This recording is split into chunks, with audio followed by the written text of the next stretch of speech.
नहमदुहु व नसल्ली अला रसूलिल करीम अम्मा बाद फ़अऊज़ु बिल्लाहि मिनश शैतानिर रजीम बिस्मिल्लाहिर रहमानिर रहीम। नाज़रीन अस्सलामु अलैकुम रहमतुल्लाहि व बरकातुहू। आपका मेज़बान homeopathic doctor Mohammad Ashraf Chaudhary, chairman community of homeopath Pakistan, आपकी खिदमत में हाज़िर है। हम हर हफ्ते आपके लिए एक अलग सा टॉपिक लेकर आते हैं जिसकी बहुत अहमियत होती है, और पाकिस्तान के सीनियर तरीन होम्योपैथिक डॉक्टर हमारे साथ मौजूद होते हैं जो कि आपको इन बीमारियां और उनके मसाइल और उनका होम्योपैथिक अद्वियाती इलाज के बारे में आपकी रहनुमाई करते हैं। तो आप हमारे साथ रहिएगा। और आज भी हमारा एक बहुत ही इम्पोर्टेंट टॉपिक है, एक हम इम्पोर्टेंट बीमारी भी कह सकते हैं, टॉपिक भी कह सकते हैं, जिसमें हम अपने पैनल की राय लेंगे, इनकी रहनुमाई लेंगे। आप हमारे साथ रहिएगा। आपका बहुत शुक्रिया। सबसे पहले मैं अपने पैनल का तारुफ करवाता हूँ। मेरे साथ मौजूद हैं पाकिस्तान के मायनाज़ सीनियर होम्योपैथिक डॉक्टर जमील मेरवी साहब। ये किसी भी तारुफ के मोहताज नहीं है, आप इनको अक्सर रेडियो टेलीविज़न पे देखते हैं। तो मैं आपका बहुत शुक्रिया अदा करता हूँ सर कि आज आप हमारे साथ पास तशरीफ़ लाए। बहुत शुक्रिया। तो इनके साथ हैं डॉक्टर हुमा चिश्ती।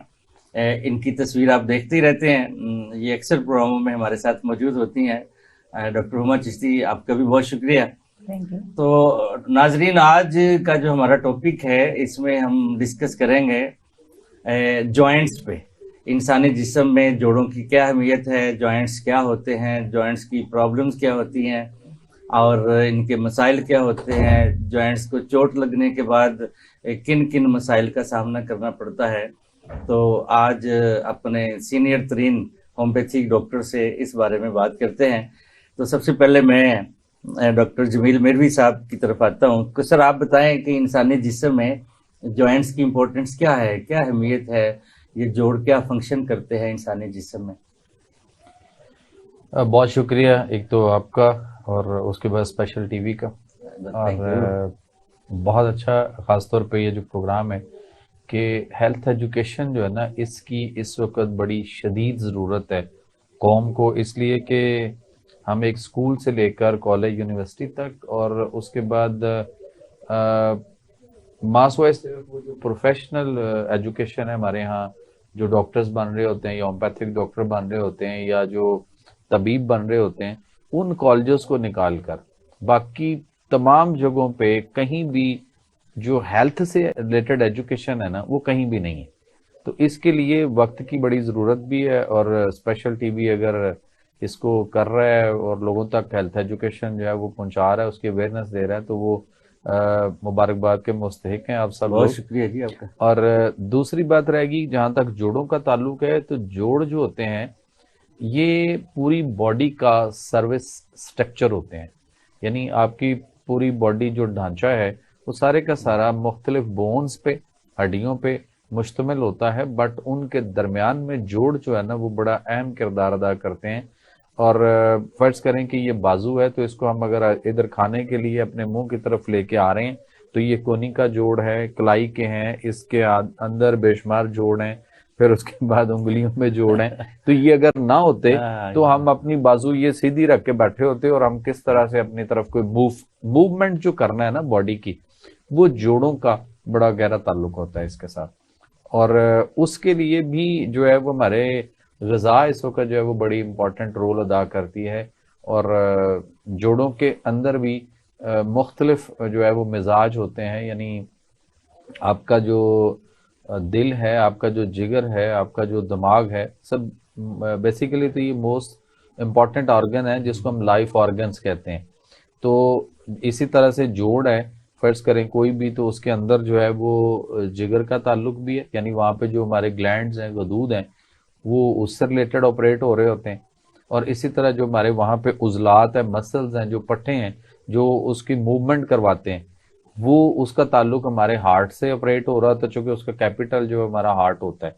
और इसी तरह से जो वहाँ पे नर्व्स होती हैं, नर्वस सिस्टम जो है, उसका ताल्लुक हमारे ब्रेन के साथ होता है, और नर्वस सिस्टम के थ्रू वो ऑपरेट हो रहा होता है। और इन तीनों चीज़ों की, लाइफ ऑर्गन्स की अलग अलग खुराक होती है। जैसे दिमाग है तो उसकी खुराक जो है वो जो कुछ हम खाते हैं, टेक करते हैं सारा दिन में, मैदे में जाके डाइजेशन के बाद लिवर मेटाबोलाइज करके जब वो खून में डालता है, तो उस वक्त जो उसमें सुफरा होता है, बाइल होता है, वो हमारे जिगर, और जिगर तमाम बॉडी के ग्लैंड्स को वो खुराक प्रोवाइड करता है, क्योंकि वो ग्लैंड की खुराक है। इसी तरह जो हमारा हार्ट है, वो हमारी चिकनाई जो हमने लेनी है, इनटेक करनी है, और ये बड़ी इंपॉर्टेंट है। लेकिन हमारे यहाँ एक अरसा गुजर गया कि हम एक ऐसा शिकार हुए फरंगी तिब के कि उन्होंने ये कदगन लगाई कि जी आप चिकनाई ना लें, आप फैट ना लें, आप जो है वो बिल्कुल देसी घी और मक्खन और इस तरह की चीज़ों को छोड़ दें। इससे बड़ी बीमारियां आएंगी, बड़े मसाइल आ सकते हैं, हो सकते हैं। उसका रीजन क्या? अगर ऐसा होता तो फिर जो हमारे आबा अजदाद थे वो तो खाते ही देसी घी थे, हाँ, तो फिर बीमार तो उनको होना चाहिए था उस वक्त में, फिर होना चाहिए था ब्लड प्रेशर, हार्ट अटैक और सारे मसाइल। सो अल्लाह के नबी सल्लल्लाहु अलैहि वसल्लम की हदीस है कि आप सल्लल्लाहु अलैहि वसल्लम ने फरमाया कि दूध एक मुकम्मल ग़िज़ा, और इस दूध में से जो निकलता है देसी घी, वो बतौर दवाई शफा है। तो सो उस पॉइंट ऑफ व्यू से हमें चिकनाइयाँ लेनी है, और चिकनाई नहीं होगी, लुब्रिकेशन नहीं होगी, तो फिर जोड़ जो है वो मूव कैसे करेंगे। और मुझे एक ना याद आ गई बात आपकी बात से, कि मेरे एक अजीज से काफ़ी पुरानी बात में बता रहे हैं। वो कहते हैं कि मैं उस दौर में ना सिल्वर का डिब्बा होता था ऊपर से चूड़ी वाला, जी यस, वो इधर से वाघा बॉर्डर की तरफ से मैं गया हूँ अपने अजीज़ों की तरफ, तो वहाँ मैंने 2 केजी घी लिया देसी और उसमें डाला है, तो मैं लेके तो आ रहा हूँ। रस्ते में उसको चुंगी होती थी ये जल्लों के पास या कहीं पे, मसूल चुंगी मैसूर चुंगी, उन्होंने रोक लिया। उन्होंने कहा बाबा ये 1 रुपया इधर ना चुंगी देनी पड़ेगी, तो क्यों लेके जा रहा है? कहते मैंने कहा मैं तो रुपया नहीं देंगा, मैं क्यों पैसे दूं, मेरा घी मेरा डिब्बा, तू पैसे लेने वाला कौन है? कहता नहीं उनसे तो अगे नहीं जाना। कहता अच्छा। वो थोड़ी सी बहस शुरू हो गई। तो बहस के बाद क्या होता है कि कहते जी कि मैंने डब्बा खोला है तो ज़मीन पे बैठ गया हूँ पाँव के बल, तो 2 किलो घी पी गया। आ गया, बिल्कुल ऐसा। पी के डिब्बा खाली करके दिखाया कि लो भी अब ले लो चुंग मसूल। अब वो चुप करके थे, निकल आया। तो मैं वहां से शेरा वाले आया हूँ, तो घर आके मैंने खाना भी खाया। तो वो था ना, एक तो वो है कि हमारा जो चिकनाई है वो हमारे दिल की और हमारे जो मसल्स हैं, पट्टे हैं, उनकी खुराक है। और इसी तरह जो हमारा दिमाग है उसकी जो बलगम है, स्पूटम है जो हमारी, वो उसकी खुराक है। तो ये तीनों चीजों को हमें बैलेंस करके चलना है, और हमारी डाइट बैलेंस होनी चाहिए, जिसको नबी पाक सल्लल्लाहु अलैहि वसल्लम ने फरमाया मतवाजन खुराक। और अगर हमारी खुराक मतवाजन नहीं होगी, यानी किसी चीज की ज्यादती होगी, किसी चीज की कमी होगी, तो इम्बैलेंसमेंट हो जाएगी और उससे मसाइल पैदा होंगे, और वो जो मसाइल हैं वो हमारे लिए बहुत ज्यादा खराबी का बायस बनेंगे। आजकल हमारे यहाँ जोड़ों का जो इशू सबसे ज्यादा जो हो रहा है वो ये हो रहा है कि हमारे जोड़ बहुत सारे लोगों के ड्राई चल रहे हैं, यानी खुश्क हुए पड़े हैं। उसकी वजह यह है कि वो लुब्रिकेट उसको कर ही नहीं रहे। और एक और बड़ा मसला इसका वो है हमारे यहाँ एक्सरसाइज, वर्जिश, उसका फुकदान। हमने सीढ़ियां चढ़ना छोड़ देते हैं, हम एक्टिविटी छोड़ देते हैं। हमें जरा सा भी, फर्ज करें घुटनों में दर्द आया, किसी की कमर में दर्द आया, तो वो कहते हैं जी डॉक्टर ने कहा बेड रेस्ट कर दें। हालांकि मैं ये कहता हूं कि उसको, यानी जो चीज आपको तंग करती है आप उसको तंग करना शुरू कर दें तो ठीक बराबर हो जाएगा।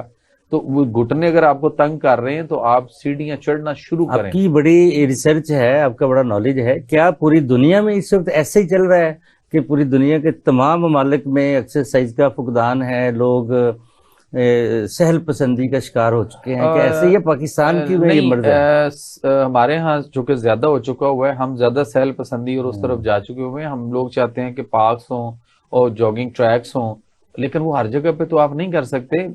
एक्सरसाइज करनी है ना, तो वो तो आप जिन 2 पाँव पे जमीन पे खड़े हैं, आप उन्हीं 2 पाँव पे खड़े होकर आप जॉगिंग भी कर सकते हैं, आप एक लंबी दौड़ भी लगा सकते हैं। जरूरी नहीं कि आप सीधा इधर को भागते हुए जाएंगे बहुत दूर तक, तो फिर ही ऐसा होगा। मैं बहुत सारे ममालिक के विजिट्स हो चुके हैं मेरे, अमेरिका, कनाडा है, ब्राजील है, और बहुत सारे ये करीबी जो हमारे हमसाया दुबई है और कुवैत और सऊदी अरेबिया, इन जगहों पे।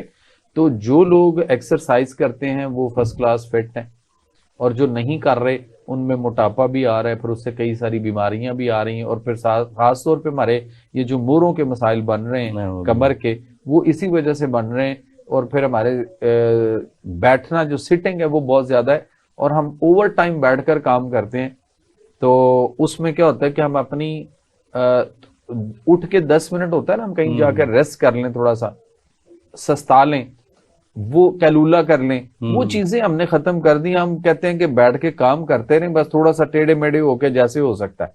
तो उससे क्या होता है कि हमारे एंगल्स डिस्टर्ब होते हैं, मसल्स का प्रॉब्लम होता है, और कभी भी किसी का कोई मोरा जो है वो डिस्क स्लिप जिसको डॉक्टर्स कहते हैं, और उसके पीछे ऑपरेशन करने हैं और पता नहीं मोरे नए डालने, ये सारी कहानियां हैं सिर्फ पैसे कमाने के लिए। बेसिकली उसके अंदर जो मोरा है, जो मोरे हैं, वो बेसिकली उसके दोनों साइडों पे नर्व्स होती हैं, असाब होते हैं जो उसको खींच के रखते हैं। मिसाल के तौर पे ये उंगली है, आप इसको मूव कर रहे हैं तो इसके अंदर देखें ना मुख्तलिफ जगहों पे जोड़ है। इसी तरह कमर है, अगर हम नमाज की हालत में खड़े हैं या रुकू में जाते हैं, सजूद में जाते हैं, फिर वापस खड़े होते हैं, और अगर रुकू में गए हुए हैं तो एक आवाज आती है ना, समी अल्लाहु लिमन हमिदा, तो पूरी उम्मत जो भी पीछे उसके इमाम के नमाज पढ़ रही होती है वो सारों को पता है खड़े होना है। तो अब उनके मोरे जो है वो क्या कर रहे होते हैं? मोरे बजाते खुद कुछ नहीं कर सकते, पैगाम रसानी, यानी उसने इमाम की आवाज सुनी और पैगाम रसानी हुई नर्वस सिस्टम के थ्रू, और उसके बाद जो मसल्स थे उन्होंने अपना जो है वो था वो रोल प्ले अदा किया एक्ट करने का, और उन्होंने खींचा और हम जो है वो सीधे हो गए।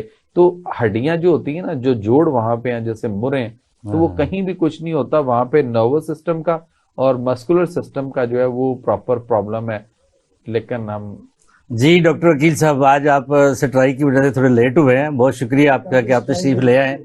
तो अभी पहला ही सवाल था डॉक्टर साहब से, बड़ी डिटेल से डॉक्टर साहब ने गुफ्तगू की, और आपकी तरफ आते हैं कि कितनी अकसाम हैं जॉइंट्स की, ये इस पे रोशनी डालें ज़रा। देखिए जी, मेन जो है वो तो 3 ही बनेगी, मतलब उसमें जो मूवेबल जॉइंट्स आप उसको कह लें, और इजीली मूवेबल, स्लाइटली मूवेबल कह लें, और एक नॉन मूवेबल होती हैं। तो जो मूवेबल हैं उसकी अगर मिसाल, अभी डॉक्टर साहब से बात हो रही थी कि कमर के मोरों की बात हो रही थी, कि जो नॉन मूवेबल है वो कमर के मोरे हैं, वर्टेब्रे जिसे हम कहते हैं, तो वो ये हैं। इसके अलावा साइनेबल जो आपके जोड़ हैं, मसलन नी का जोड़ है, ये मूवेबल है, जिसे इन्होंने फरमाया कि जैसे हम नमाज के लिए झुकते हैं तो वो वहाँ पे मसल्स और हमारे नर्व्स काम कर रहे होते हैं। तो ये 3 मेन अकसाम है इसकी। और स्कल्प में जो जोड़ होते हैं, ये जो खोपड़ी है इसके जो जोड़ है ये स्लाइटली मूवेबल होते हैं। तो ये इनकी मतलब 3 किस्म के अकसाम है जी। जी डॉक्टर उमा चिश्ती, आप ठीक हैं? जी, आपके जोड़ तो सारे ठीक हैं? अल्हम्दुलिल्लाह। ये जोड़ किस चीज से बनते हैं, इसमें जरा बताएं मेरे नाजरीन का। डॉक्टर साहब, जोड़ जो हैं वो कार्टिलेज होती है इसमें, जो आर्टिकुलेट करती है, मूव करवाती है, जो और टेंडन्स होते हैं, लिगामेंट्स होते हैं। फिर एक चीज होती है बरसा, जो कि इसको जोड़े हुए होता है, और उसमें लिक्विड होता है, फ्लूइड होता है उसके अंदर के, जो पॉकेट ऑफ फ्लूइड कहते हैं हम, जो अभी डॉक्टर साहब बात कर रहे थे, जो कि ग्रीस देता है और उसकी वजह से फ्रिक्शन नहीं आती, रगड़ नहीं आती जब चलते हैं, उठते हैं, बैठते हैं। तो ये चीज होती है, इन चीजों से मिल के जो है वो बनता है जोड़। अच्छा जी, होम्योपैथी और जोड़, यानी कि होम्योपैथी का क्या रोल है?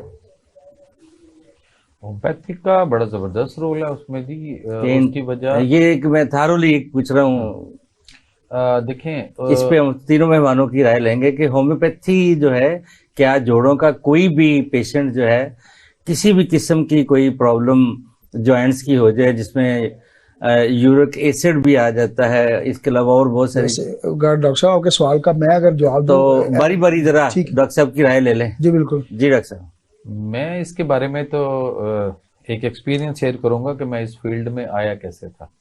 बात भी हो जाएगी, जवाब भी आ जाएगा आपको। किस फील्ड में आए, होम्योपैथी में या जोड़ों में? होम्योपैथिक सिस्टम में। तब तो आप बच्चे होते थे जब आए थे, मुझे पता कब आए थे आप। मेरा पॉइंट ये था कि जोड़ में होम्योपैथी है, तो रेलेवेंस ये जब इस फील्ड में आए थे तो मुझे पता था कि कब आए हैं हम क्लास, ये बात 30 साल पहले की इकट्ठे पढ़ते रहे हैं। बात ये थी कि मेरे वाला साहब जो है ना, वो उनके कमर में दर्द शुरू हुआ। अच्छा। और वो दर्द जो है वो बड़ा शिद्दत इख्तियार कर गया। इवन यहाँ तक कि डॉक्टर्स का जो था वो ऑपरेशन तक और इस तरह के मसाइल तक बात जा पहुंची, और उनका बेड से उठकर चलना फिरना बिल्कुल जो था ना वो, यानी केस ऐसे लग रहा था उस दौर में, शायद उस वक्त तो हमें ये टर्म भी नहीं पता होती थी, अब चले हम कह सकते हैं कि केस जो है ना वो क्रॉनिक डिसेबिलिटी की तरफ जा रहा था। तो मैं उस वक्त जो है वो हम एफएससी कर रहे थे उन दिनों, तो मैंने ज़ाहिर है मुख्तलिफ डॉक्टर्स, मेरे फैमिली में ज़्यादातर जो है ना वो एलोपैथिक डॉक्टर्स बहुत हैं, प्रोफेसर्स हैं, मुख्तलिफ सर्जन है, इस तरह की फैमिली बैकग्राउंड है। मैंने मुख्तलिफ जगहों से वो सारा सिस्टम जो था वो हमने देख लिया और फेड अप हो गए और थक गए हुए थे। मैं एक दफ़ा किसी के घर गया मिलने के लिए, तो वहाँ मैंने एक किताब पढ़ी हुई थी। उस किताब को मैं बुक लवर था और मुझे ये आदत थी कि किताब पढ़ना है, फारग टाइम कोई बैठने का मिल जाए तो मैं कोई ना कोई बुक, कोई मैगजीन, कोई चीज़ ज़रूर देखता था। तो मैं एक दोस्त के घर बैठा हुआ था, तो वहाँ एक बुक देखी मैंने, उस पर लिखा हुआ था मैटेरिया मेडिका। तो मैंने कहा ये पता नहीं क्या चीज़ है। बहरहाल मैंने वो उठाई और उसको मैंने ना ऐसे खोला, तो फहरिस्त थोड़ी सी देखी और दो चार इधर उधर सफ़े मैंने आगे पीछे किए, तो उसमें मुख्तलिफ इलामात लिखी हुई और उसके आगे कोई ना कोई दवाई लिखी हुई। अच्छा, मैंने फिर वापस मैं इंडेक्स पे आया और मैंने वहाँ से ये देखा कि यहाँ पे दर्दों की कोई बात होगी कहीं। वो मैंने पेन वाला चैप्टर जो था वो खोला और उसमें मैं चला गया और मैं मुख्तलिफ अलामात वो देख रहा था। दोस्त जो था ना जिसके मैं घर गया, उसने कहा कि उनके घर वालों ने कि जी आप बैठें, वो कहीं बाजार भेजा हुआ काम अभी आ जाता है, तो उसके बाद फिर मुलाकात आपकी हो जाएगी, और उसने बताया था कि आपने आना है। अब वो जो मुझे कोई आधा घंटा वहां बैठने का मिला, मैंने वो कुछ चीजें थारोली जरा उसको देखा, तो उसमें मुझे एक इलामत मिली। वो लिखा हुआ था वहां पे कि अगर दर्द जो है वो भीगने के बायस आए, तो उसमें अगर दर्द शिद्दत कमर की इख्तियार कर जाए तो उसके लिए एक दवाई लिखी हुई थी रस्टॉक्स। तो शायद मुझे उस वक्त उसका नाम उस तरह भी नहीं आता था जैसे था। बहरहाल मैंने वो नोट किया और उसके बाद ना मैं दोस्त आ गया, हम अपने जो भी नोट्स वगैरह थे वो बनाए और करना था काम वो किया, मैं घर आ गया। मैंने आके वालिद साहब को पूछा कि ये दर्द आपको 3-4 महीने हो गए हुए हैं, शिद्दत इख्तियार कर गई और इस लेवल तक आ गई, तो ये दर्द आपको उन दिनों में बारिशें थीं और आप बारिश से भीगे थे और इस तरह मेरे कुछ ज़हन में था। तो बाकी उनसे जब वो क्लियर हुआ तो मैंने उसके बाद गया मैं मेडिकल स्टोर पे होम्योपैथिक पे और मैं जाकर रॉस्टॉक्स लेके आया और उसकी मैंने एक डोज, मुझे याद है रात को कोई मैं 9-9:30 बजे उनको कोई 25-30 कतरे मैंने पानी में डाल के उनको पिला दी। और सुबह जब उठे हम तो नमाज के लिए, तो हमारे से पहले वालिद साहब उठ के जो है वो नीचे जानमाज बिछा के नमाज पढ़ रहे थे और उसके बाद उन्होंने कहा जी मैं बिल्कुल ठीक हो चुका हूँ, ये तुमने जो दवाई पिलाई थी रात को ये कहाँ से लाए, किसने बताई, और इसने तो जादू वाला काम किया है कि मैं तो सुबह तहज्जुद के लिए भी अब उठाऊं और करवट ली है, वॉशरूम के लिए भी गया हूं। जबरदस्त, ये अहमियत क्या, इम्पोर्टेंस क्या है जॉइंट्स की? डॉक्टर साहब इम्पोर्टेंस तो बहुत ज़्यादा है, बिकॉज देखें अगर जॉइंट्स ना हो तो हम अपने मुख्तलिफ हिस्से जो हैं जहाँ जोड़ हैं उनको मूव करना मुश्किल हो जाए, जैसे कि बाजू का हिलाना मुश्किल हो जाए, गर्दन का टर्न करना मुश्किल हो जाए। इसी तरह से हम अपने घुटने को मूव नहीं कर सकते, चलना फिरना उठना बैठना ये चीज़ें मुश्किल हो जाएं अगर हमारे जॉइंट्स नहीं हो। इनकी बहुत ज़्यादा अहमियत है। अकील साहब ये बताएं डॉक्टर साहब कि जोड़ होते कितने हैं? सर जोड़ कितने तो बाद में बताऊंगा, पहले ये बता दूं कि अगर ज्वाइन ना होता तो मैं ऐसे बैठ ही नहीं सकता था, ऐसे एक सरिये की तरह खड़ा रहता, उठना बैठना मुश्किल हो जाए। ये जो कहते हैं अंग अंग, ये जोड़ों को ही बोलते हैं ना। एग्जैक्टली। जो हमारे जिस्म में तमाम जोड़ ही जोड़ है। ये उंगली जैसा डॉक्टर साहब ने कहा मैं हिला रहा हूँ, यहाँ जोड़ है सारे, ये जोड़ है सारे, ये सारे हिलाना सारे जोड़ है। जोड़ मैं वो कहता है ना कि मैं तमाम जख्म ही जख्म हूँ, क्या कहूँ कहाँ से दर्द उठा। तो डॉक्टर साहब जोड़ों के बगैर इंसानी मतलब वो एक है ना कि साढ़े अंग अंग विच जो ब्रेक डांस है वो ना होता पिंगा पहिया ने, तो ये क्या है जोड़ों में क्या अंग अंग अंग में जोड़ है। अच्छा डॉक्टर साहब, और ये कि ये भी चीज हमें पता होनी चाहिए, तकरीबन 360 जोड़ हैं हमारे पूरे जिस्म में जो हमारी बॉडी में मौजूद है। जी बिल्कुल, सब मिला के। वो आपने कहा था ना कि होम्योपैथी का रेलेवेंस क्या है जोड़ों के साथ, तो होम्योपैथी जोड़ ही जोड़ है सर हर जगह। जी तो नाजरीन बड़ा दिलचस्प प्रोग्राम चल रहा है कि जॉइंट्स और होम्योपैथी, तो आगे इंशाल्लाह मुझे ब्रेक के लिए कहा जा रहा है, तो ब्रेक के बाद इंशाल्लाह दोबारा यही से सिलसिला जोड़ेंगे और होम्योपैथी के अद्वियात और जोड़ों के मसाइल पे अपने पैनल से बात करेंगे। हमारे साथ रहिएगा, मिलते हैं, सब बोले जी, एक ब्रेक के बाद।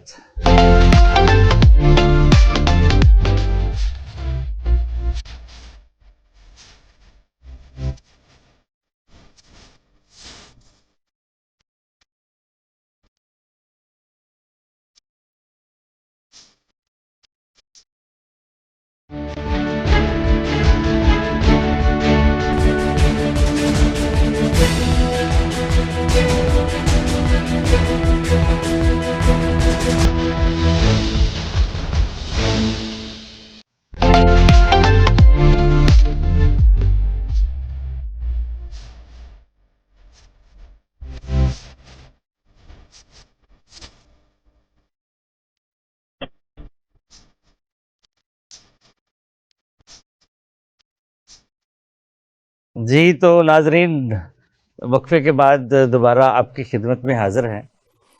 वक्फे से पहले हमारे पैनल से जो बातचीत चल रही थी, जॉइंट्स कैसे हैं, इनके मसाइल क्या क्या हैं, और इसी बात को आगे बढ़ाते हैं। मैं आता हूं अपने डॉक्टर जमील मेहरी साहब की तरफ कि सर ये जॉइंट्स का थोड़ा सा बताएं कि अगर किसी एक्सीडेंट की वजह से इंजरीज होती हैं तो क्या क्या मसाइल हो सकते हैं?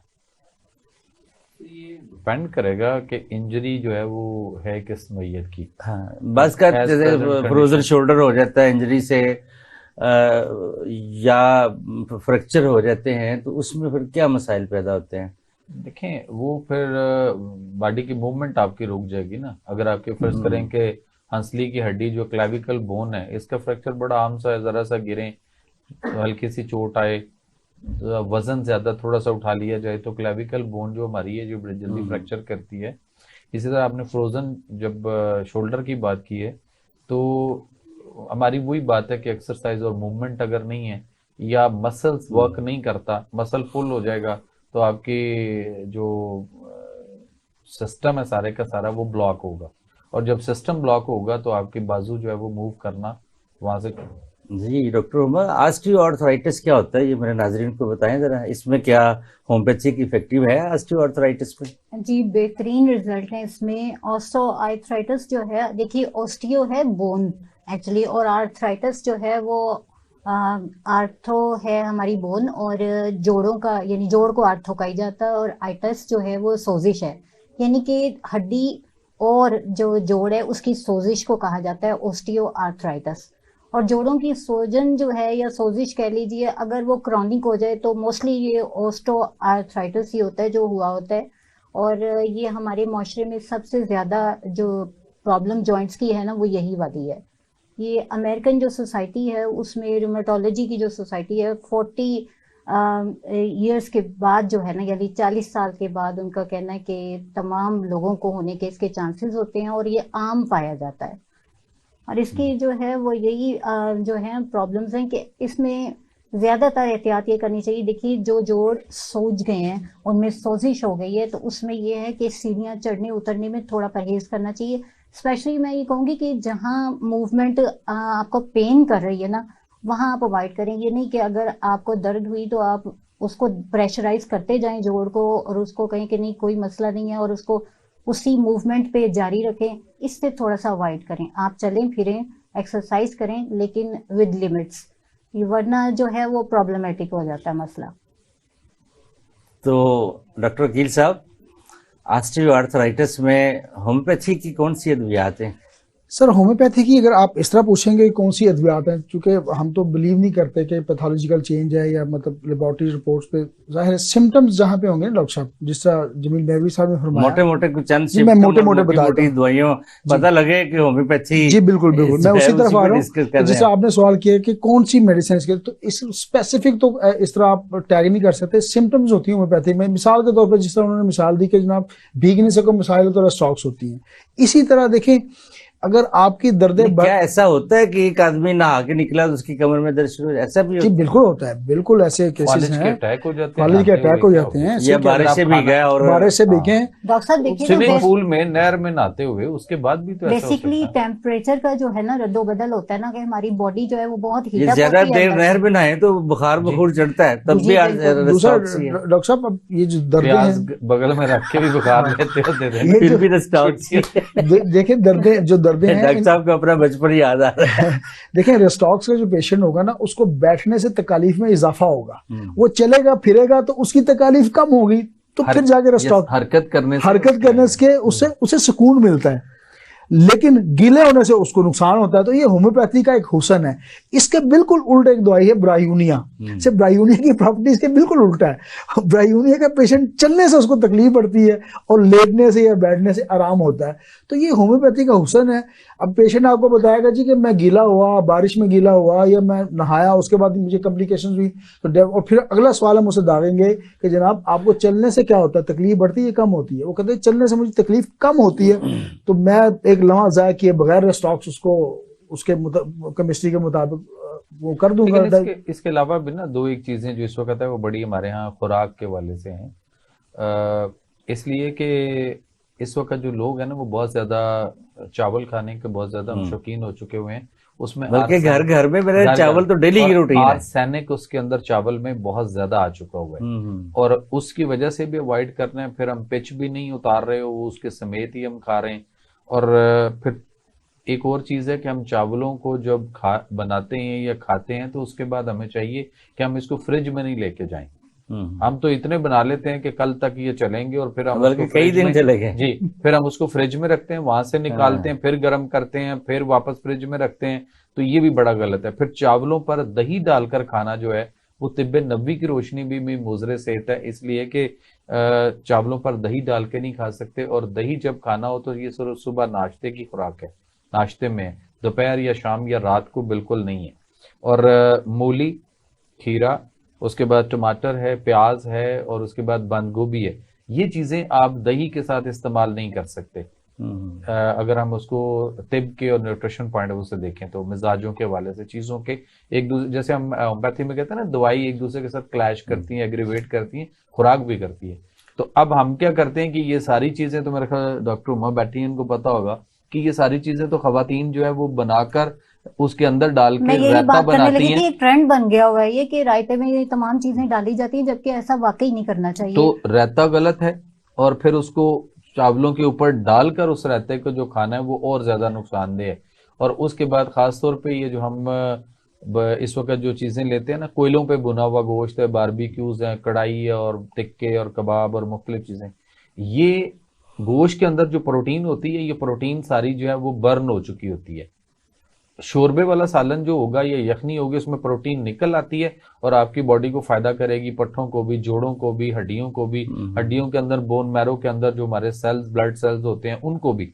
लेकिन अगर हम बुने हुए और इन चीजों को करेंगे, या कोयलों पे बुने हुए गोश्त और बारबेक्यू और इन चीजों की तरफ ज्यादा रहेंगे, तो उससे क्या होगा कि वो हमने इनटेक की है प्रोटीन बर्न की हुई, और वो प्रोटीन कार्बन की शक्ल में हमारे जिस्म में जाकर हड्डियों को कमजोर भी करती है, खराब भी करती है। हमारा जो ऑस्टियोप्रोसिस आ रहा है, यानी हड्डियों के जो आउटलेट किनारे होते हैं वो सारे, इस वक्त आप देखें हर दूसरा पेशेंट एक्सरे करवा के आ रहा होता है, और जब उसको देख रहे होते हैं उसकी आउटलाइन जो होती है जोड़ों की या उसमें वो सारे वो नजर आ रहा होता है, और वो सारे जो है ना वो बिल्कुल ऐसे है जैसे उसको वहां पे दीमक लग चुकी हुई है, वो तहलील हो रही है हड्डियां वहां पे। तो वो चीजें, इनसे बचना जो है ना वो एक ही है, और वो ये है कि जब तक हम अपने नाज़रीन को ये नहीं बताएंगे ना कि आप क्या चीजें खाते हैं, अब जो मुर्गी अपनी टांग पे खड़ी नहीं होती उसके लेग पीस के लिए हम लड़ रहे होते हैं। दूसरा मैं थोड़ा सा ऐड कर दूं डॉक्टर साहब की बात में, जैसे इन्होंने माशाल्लाह न्यूट्रिशन के हवाले से ये बताइए, आप चावलों पे दही डाल के खाते हैं? ये बताइए। मैं चावल ही नहीं खाता, ये दही तो बात करना साला। मैंने 21 kg अपना वेट कम किया, तो कुछ फार्मूले है वो किसी और सेशन में रखते हैं। अच्छा नहीं, डॉक्टर साहब तो कहते हैं कि चावल खाने चाहिए, वेट कम कुछ नहीं होता इनसे। मैं खाता था तो मेरे अच्छा ऐसा नहीं है। अच्छा मैं थोड़ा सा और ऐड कर दूं। बहुत सारे मुल्कों में हम फिरे हैं, वहां पे अगर वो चावल खा रही है ना, कौम मलेशिया है, थाईलैंड है, उसके बाद कोरिया है, सिंगापुर है, हांगकांग है, बांग्लादेश है, ये लोग अगर चावल खाते हैं तो ये उबले हुए चावल खाते हैं, बॉयल किए हुए, और फिर उसके ऊपर क्या करते हैं, इतनी लंबा फिश का पीस होता है, पूरी एक मछली उन्होंने आपके लिए फ्राई करके एक बंदे के लिए वो रखी होती है। जब आप फिश का कॉम्बिनेशन उसके साथ बांग्लादेश को देख लें, फिर प्रॉब्लम नहीं कर रही। या जैसे हमारे यहाँ पहले हुआ करता था कि हम काले चने जो है वो शोरबे वाले या गोश्त शोरबे वाला बनता होता था, वो उसके ऊपर डाला जाता होता था। या दूध और शक्कर जो है वो आज भी आपको भी याद होगी कि दूध और शक्कर डाल के चावल खाए जाते थे, बट उबले हुए चावल। देसी घी आप देख लें कि अब तो ट्रेंड आ गए, शादी ब्याह में कुछ और आ गया, वरना पहले क्या था कि उबले हुए चावल, और उसके बाद एक बंदा पीछे जो है ना वो एक डोल लेके फिर रहा था, और देसी घी उसने गर्म किया होता था, पिघला हुआ के साथ होता था, वो उसके ऊपर 2-2 ढूंगे डाल के, तो वो लोग उसके साथ शक्कर डाल के वो खा रहे होते। नेपाली एक आम गलती सर, नेपाल जाने का होता है तो वहां पे लंच पे मैक्सिमम लोग चावल उबले खाते थे, और सालन शोरबे वाला वो डालते थे, और साथ में प्याज पूरा एक प्याज पूरा खाते थे। माशाल्लाह बड़े पुराने हैं आप जी। अच्छा वो मैं बीच में फिर बात भूल जाऊंगा। वो बात हो रही थी कि जी एक गलती जो हम लोग कर रहे होते हैं, मसलन खाने के फौरन बाद हम कोई चाय शाय ले रहे होते हैं, चूंकि चाय कैफीन होती है इसमें और ये आयरन को ऑब्जॉर्व नहीं होने देती, ब्लड स्ट्रीम का हिस्सा नहीं बनने देती, तो मैं अपने नाज़रीन को कहूंगा कि खाने के बाद हाजमे के लिए फौरन जो चाय लेते हैं या कोई और कैफीन वाली स्प्राइट कोक जो स्प्राइट कोक लेते हैं उसमें कैफीन होती है। गर्मी खुश्की, आपकी बात को सेकंड करता हूँ, गर्मी खुश्की तजाबियत एसिडिटी पैदा करती है, और जिन लोगों का ब्लड प्रेशर कंट्रोल नहीं हो रहा ना और दवाइयां खाई जा रहे हैं ब्लड प्रेशर की, उनको चाहिए कि सबसे पहले वो चाय छोड़ दें, दूध एक मुकम्मल ग़िज़ा है। एसिडिटी के अलावा डॉक्टर साहब इसमें जो मामला है ना, वो फौलाद या आयरन को ऑब्जॉर्ब नहीं होता, ब्लड स्ट्रीम का हिस्सा नहीं बनने देता, खुद ही खा जाती है कैफीन उसको, गर्मी खुश्की पैदा करेगी। जो पेशेंट एनीमिया के, मेरी ऑब्जर्वेशन में जो पेशेंट आते हैं एनीमिया के, उनसे मैं यही सवाल करता हूँ कि आप खाने के बाद चाय पीते हैं हाजमे के लिए, तो उनका जवाब यस होता है कि कोक पीते हैं या चाय पीते हैं। कैफीन, चूंकि वो कैफीन का घर होते हैं, कैफीन या अल्कोहल आप कह लें, ये चीजें इस्तेमाल करेंगे तो वो पेशेंट एनीमिया का नॉर्मली 90% वो लोग एनीमिया के या खून की कमी का शिकार होते हैं। तो मेरी नाज़रीन से गुजारिश है। और क्या मसाइल होते हैं जॉइंट्स के? जॉइंट्स के बेशुमार मसाइल हैं। अब देखें, इसमें स्पोर्ट्स इंजरीज भी आ जाती हैं समटाइम, के जो स्पोर्ट्समैन होते हैं उनके ओवर यूज होता है जॉइंट्स का बहुत ज्यादा, जैसा, या ये मजदूर तबका जो होता है उसमें लेबरर्स, वो बहुत ज्यादा वजन उठाते हैं, उनके जोड़ों का इस्तेमाल बहुत ज्यादा होता है, तो इस वजह से भी जो है प्रॉब्लम होती है। इसी तरह से यानी उनमें स्पोर्ट्स इंजरीज में काफ़ी होती है, जैसे एंकल्स की होती है, जो ये हमारे टखने का जो जोड़ है उसमें फ्रैक्चर आ जाता है या वो डिसलोकेट हो जाता है, ये प्रॉब्लम होती है। इसी तरह उनके शोल्डर का ज़्यादातर जो है वो देखने में आता है, डिसलोकेशन हो जाती है, या उनके टेंडन जो हैं वो इंजर कर जाते हैं, उनमें टीयर आ जाता है। इसी तरह नी का स्पेशली बहुत ज़्यादा देखने में आता है, ये जो हॉकी खेलने वाले होते हैं, जो फुटबॉल खेलने वाले लोग होते हैं, इनमें ये चीज़ होती है कि हिट करने से या बार बार उसके यूज से ऐसा हो जाता है। फिर जितने भी हाँ जी बिल्कुल, आर्निका जो है अच्छा काम करती है, ओवर यूज होता है एनी फीमेल में आपके यहाँ बहुत ज्यादा इस्तेमाल हो रहा है हील का, पेंसिल हील का, और उससे देख लेना। हाँ जी बिल्कुल, उससे भी जो है, क्योंकि एक पोस्टर तो जो है वो खराब रहता है ना, 4-4 इंच की 5-5 इंच पहनी होती है, वो गलत है ना। कि देखें कि बॉडी का जो पोस्टर रहना चाहिए, जो पाँव की आपकी पोजीशन रहनी चाहिए, वो डिस्टर्ब हो जाती है, अलाइनमेंट खराब हो जाती है बेसिकली उनकी जो रीढ़ की हड्डी है उसकी। और अच्छा, बात कर, बड़ी ये कंप्लेंट्स आती हैं कि लोगों के पास उठते बैठते चलते लोग बात करते हैं कि जी मेरी कमर में बहुत दर्द है, ठीक नहीं हो रहा, बड़े अरसे से ये ऐसा चल रहा है, गोली खाता हूँ ठीक होता है, फिर वैसे ये कई साल से चल रहा है। तो उनसे पूछा कि अच्छा ये स्टार्ट कैसे हुआ था? पहले तो कहते जी पता नहीं, फिर जब खरीदते हैं तो फिर कहते हैं जी वो एक दफा मैंने ना वजन उठाया था बहुत सारा, तो उस वक्त से मेरी दर्द हो रही है। तो ऐसे लोगों की कौन सी दवाई है? सर रस्टॉक्स बेहतरीन काम करती है, कि जहाँ वो आम लफ्जों में एक लफ्ज बोलते हैं लोग, चुक पड़ जाना, वो बेहतरीन चीज है कि वजन बहुत ज्यादा एकदम से उठाने से जो है ना, वो जो ये प्रॉब्लम होता है, रस्टॉक्स बेहतरीन मेडिसिन है। एक चीज यहाँ पर आपको अपने एक्सपीरियंस बताती चलूं कि मेरे पास एक पेशेंट आई फीमेल, उनकी कमर दर्द किसी तरह से ठीक नहीं हो रही थी, उन्हें पेन किलर्स भी दी, जैसा कि कैमोमिला हमारी बहुत अच्छी पेन किलर है। अगर एगनाइजिंग किस्म की पेन्स हैं कि वो किसी तरह बर्दाश्त नहीं हो रही, पेशेंट बहुत ज्यादा जो है वो उसका मिजाज पे भी कैमोमिला का तो ये ऐसी एक मेडिसिन है कि जिस जगह पे आ जाए ना, एक लफ्ज है नाकाबिले बर्दाश्त, वही ना, एगनाइजिंग वो कुछ भी है जी, जहां भी है, आपकी गर्दन में आप अगर पेशेंट कहता है ना काबिले बर्दाश्त पेन है, तो आंखें बंद करके कैमोमिला दे। डॉक्टर साहब मैं बात कर रही थी, एक्सपीरियंस बता रही थी आपको कि वो जो है ना कैमोमिला, वो भी दी गई। मैगफॉस हमारी बहुत अच्छी मेडिसिन है, उसको वो भी दिया गया। लेकिन हम बात करते हैं कि ब्यूटी ऑफ दी होम्योपैथी की, कि उसकी खूबसूरती क्या है कि पेशेंट जो है वो डिफर करता है, उसकी अलामात जो हैं वो डिफर करती हैं। अब अगर पेन किलर्स दे रहे हैं लेकिन उसको फर्क तो नहीं पड़ रहा, मैं परेशान थी कि उसको फर्क नहीं पड़ रहा। मोस्टली कैमोमिला से ही बहुत से पेशेंट ठीक हो जाते हैं, रस्टॉक्स दी जाए, ब्राइनिया दी जाए, ये ठीक हो जाते हैं, लेकिन उसकी बैकएक जो है वो ठीक नहीं हो रही थी। फिर फीमेल्स में हम सिमिसिफ्यूगा का इस्तेमाल करवाते हैं, कॉलोफाइलम यूज करवाते हैं, बहुत अच्छे इफेक्ट्स आते हैं। लेकिन मैंने प्रॉबिंग की, उससे जरा इन्वेस्टिगेशन करनी शुरू की कि क्या किया था आपने, क्या ऐसी बात हुई थी कि अचानक से आपकी ये पेन स्टार्ट हुई। तो बातों बातों में पता चला कि उन्होंने बहुत सारे जब कपड़े धोए उसके बाद ऐसा हुआ। देन मैंने उनको आर्निका के साथ सीपिया यूज करवाई। सीपिया के बाद वो मुकम्मल आराम उनको आ गया। वो जब नेक्स्ट टाइम मेरे पास विजिट जब उनका हुआ तो उनको बैकएक नहीं थी बिल्कुल भी, और वो ठीक थी। तो ये ब्यूटी है हमारी होम्योपैथी की। सीपिया स्पेशली वॉशर वुमेन की जो है हमारी मेडिसिन है कि कपड़े वगैरह धोने के बाद ऐसा हो तो। किचन रेमेडी में यहाँ पे एक दे देता हूँ। समटाइम घरों में हमारे फर्ज करें कि ये दवाई अगर नहीं है तो दो चीज़ें हमारे किचन रेमेडी में मौजूद होती हैं। एक होता है आपके यहाँ हल्दी होती है, हर घर में मौजूद होती है, किचन में हम हंडिया में मुख्तलिफ जगहों पे इस्तेमाल कर रहे होते हैं। तो 1 चम्मच जो चाय वाला है वो हल्दी का अगर ले लिया जाए, और 1 चम्मच जो साबुत सूखा धनिया घर में होता है वो ले लिया जाए, और धनिए को जैसे ख़वातीन वो मसल के हंडिया में डालती हैं, उसी तरह मसल के उसको आप 1 गिलास पानी में डाल लें, और 1 चम्मच हल्दी और 1 चम्मच सूखा साबुत धनिया, उसको आप बॉयल करें। 2-3 उबाले आ जाएं तो उसको नीचे उतार के उसको छान लें, हस्बे जायका गुड़, शक्कर या शहद में से कोई चीज़ डाल के आप वो उनको नीम गर्म पिला के देखें। जहाँ पे डॉक्टर सोसिगान और इस तरह के इंजेक्शन ट्रैंकुलाइजर लगाकर भी बेबस हो जाते हैं ना, वहाँ भी ये वाला जो आपको बताया है कि हल्दी और इसका कहवा जो है ये बेहतरीन काम करता है, और ये हर घर नहीं, में मौजूद अपना होता है। हल्दी से और जो हमारी होम्योपैथिक कौन सी रेमेडी बनती है जी?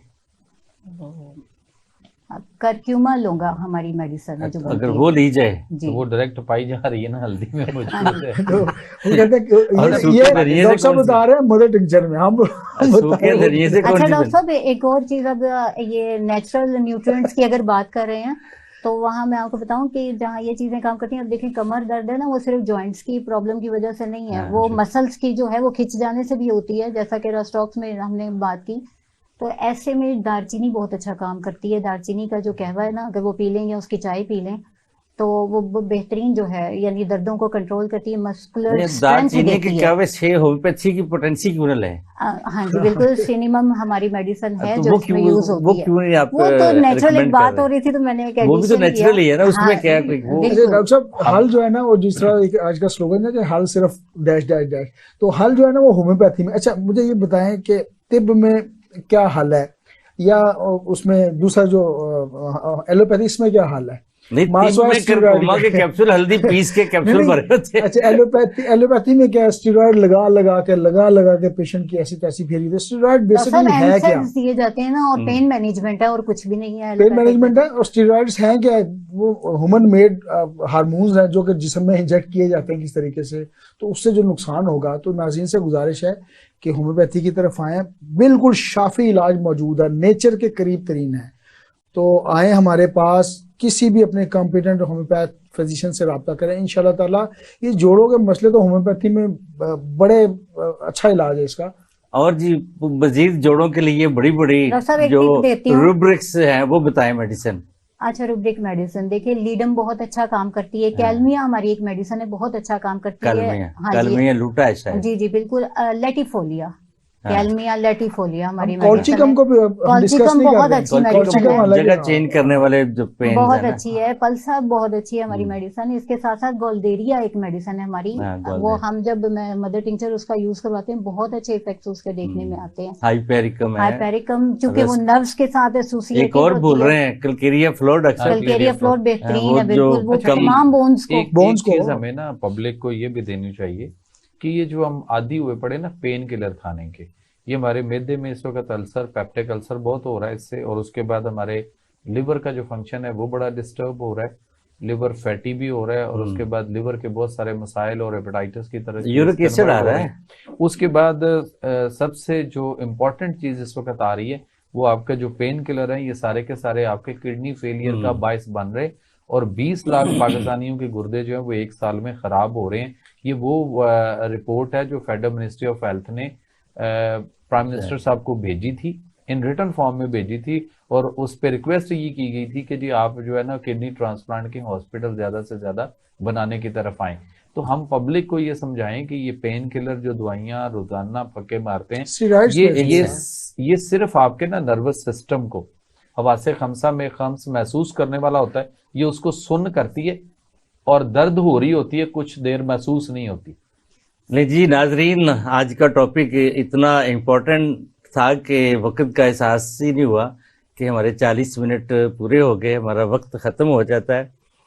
तो किस्सा मुख्तसर आज के प्रोग्राम को अगर कंक्लूड करते हैं तो ये है कि जोड़ों के तमाम मसाइल के हल के लिए, यूरिक एसिड के लिए, ऑस्टियोआर्थराइटिस के लिए, जोड़ों की दर्दों के लिए आपको होम्योपैथिक अद्वियात की तरफ आना है।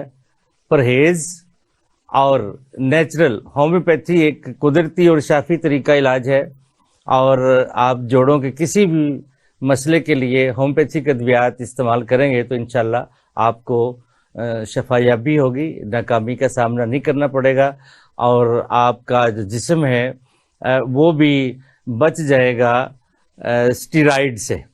तो आप नेचुरल इलाज की तरफ आएँ, होम्योपैथी की तरफ आएँ। इंशाल्लाह होम्योपैथी आपके साथ रहेगी और आपको फ़ायदा होगा। इसके साथ ही आज के प्रोग्राम का वक्त ख़त्म हुआ चाहता है। अपना ख्याल रखिएगा, अपने गिरदोनवा, अपने अजीज़ कारब का ख्याल रखिएगा। फीडबैक के लिए हमें 0333 422 9502 पे SMS कीजिएगा, व्हाट्सएप कीजिएगा। इंशाल्लाह अगले हफ्ते एक नए प्रोग्राम के साथ आपकी खिदमत में फिर हाज़िर होंगे। बहुत शुक्रिया। अस्सलाम वालेकुम रहमतुल्लाहि व बरकातहू। मेरे पैनल का भी बहुत शुक्रिया। सब मिलके नारा लगाएं, पाकिस्तान जिंदाबाद, अच्छी पाइंदाबाद।